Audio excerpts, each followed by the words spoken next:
যাবে নাই, মাফলার গেছে হাওয়াই চটি যাবে। কয়লা ভাইপোটা আমার উপর ছেড়ে দেন, আমি বুঝে দেব। 11 সালের পরে আসা মাল মহিষা দলে বলছে তোর বাপ বেটা ছিল না। 3রা জানুয়ারি প্রথম আন্দোলন নন্দীগ্রামে আপনি ছিলেন, আপনার মা বেটা ছিল। 7ই জানুয়ারি ভরত বিশ্বজিৎ সেলিম শহীদ হয়েছে, আপনি ছিলেন। আপনি তো হসপিটালে ক্যাডবেরি আর স্যান্ডউইচকে টাটার কারখানা ভাঙলেন, সিঙ্গুরে বেকারদের সর্বনাশ করলেন। 14ই মার্চ সন্ধ্যাবেলা এসেছিলেন ক্ষুদিরাম মোড় থেকে, সিপিএম এর বন্ধুরা তাড়িয়ে দেয় আপনাকে। প্রচুর পুলিশ, আমার সঙ্গে তখন পুলিশ ছিল না, সিকিউরিটি ছিল না। আপনার কাছ থেকে সার্টিফিকেট নিতে হবে আমাকে। আপনার মা বেটা কোথায় ছিলেন?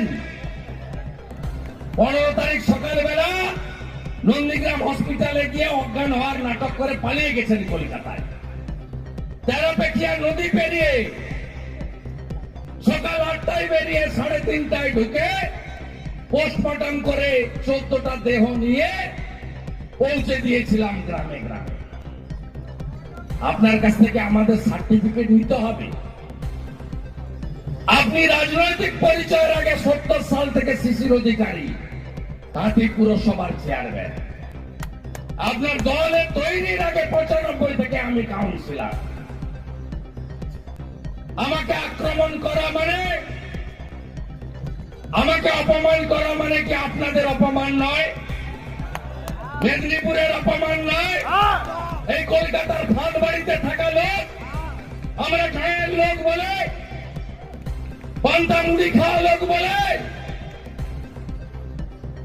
কৃষক পরিবারের লোক বলে, তো আপনি যা খুশি বলবেন। নন্দীগ্রাম নেতাইর পরে সিপিএম উড়ে গেছিল 11তে, আপনি এবারে উঠবেন।